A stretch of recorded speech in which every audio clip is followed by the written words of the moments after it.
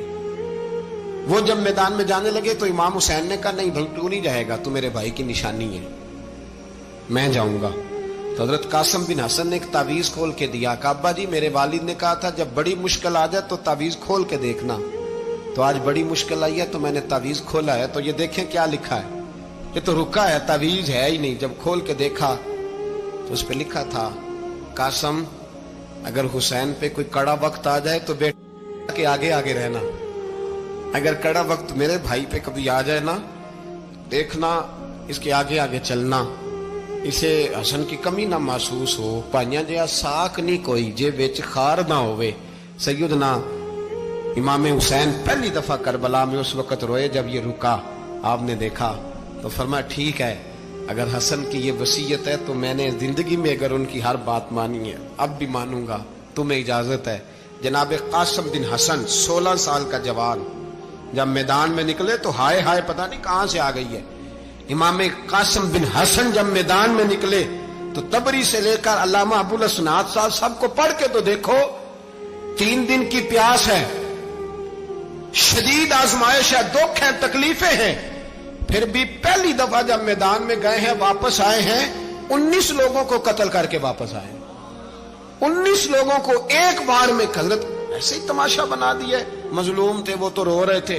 ہر مقرر یہ کہہ رہا ہے کہ وہ تو بار بار کہہ ابا پانی مل جائے، پانی آ جائے، ترس گئے. خدا کا خوف کرو، یہ دلیر لوگ تھے. ان کی باتیں آج بھی پڑھ کے دلیری پیدا ہوتی ہے، دلیری پیدا ہوتی ہے، دلیری. سناؤ قصہ خیبر کو تمامی اپنے بچوں کو. علی کی داستان سن کے دلوں سے ڈر نکلتا ہے. علی کی داستان سن کے دلوں سے یہ جو بچے ڈر رہے ہیں نا، وہ چمگادڑ آ گئی، کاکروچ آ گیا، یہ خوف نکل جائے گا اگر حضرت قاسم بن حسن کی بات سنیں گے. درجنوں لوگ آپ نے قتل کیے. ایک دفعہ آئے کہا چاچا یزید کا لشکر تو بڑا ہی بزدل ہے، اگر چند قطرے پانی میرے حلق سے گزرے تو میں سارے کاٹ کے لے آؤں گا آپ کے پاس، چند قطرے. لیکن تھوڑی دیر گزری، عمر بن سعد کہنے لگا اکیلے اکیلے جاؤ گے تو علی کا پوتا ہے، یہ سب کو مار دے گا، کٹھے جاؤ. چاروں جانب سے تیر برسے. ایک تیر لگا آ کے گردن کے پیچھے، بس جناب سیدنا قاسم بن حسن گھوڑے سے نیچے گرے. تو جناب زینب حوصلہ کر کے آنسو سمیٹ کے کہنے لگی میں دیکھ رہی ہوں پردے کے پیچھے سے حسین میرے بھائی کا بیٹا گر گیا ہے، جا اسے اٹھا کے لا. حضرت امام حسین ان کو اٹھا کے لائے تو امام حسین نے سینے سے لگایا ہوا تھا تو ان کے پیر، ان کا قد لگتا تھا امام حسین سے زیادہ ہے. اٹھا کے لایا، لٹا دیا گیا. امام حسین کے اپنے بڑے بیٹے میدان میں نکلنے کو، علی اکبر نام ہے. جب جن لوگوں نے حضور کو نہیں دیکھا تھا وہ جب کہتے نا ہم نے نبی پاک کا دیدار نہیں کیا تو بتاؤ کس طرح کے تھے، تو بتایا جاتا تھا کہ جناب علی اکبر کا دیدار کرو، ہم شبیہ مصطفیٰ. اور جب وہ گلیوں میں نکلتے تھے تو عورتیں چھتوں پہ چڑھ جاتی تھیں. جناب علی اکبر رضی اللہ تعالیٰ عنہ تلوار لے کے میدان میں نکلے، جوان بیٹے دینے بڑے مشکل. او یارو رٹا کیا ہے یہ تو بتاؤ، کہ ظالم آدمی حکمران ہے یار، یہ رٹا ہے، ایک ظالم کا رستہ روکنا ہے. اس رٹے کے لیے ہم شبیہ مصطفیٰ جناب سیدنا امام علی اکبر میدان میں نکلے، بڑے لوگ مارے، بڑے. پھر ایک تیر ان کے بھی گلے میں لگا اور جب وہ گرے نا زمین پہ تو حضرت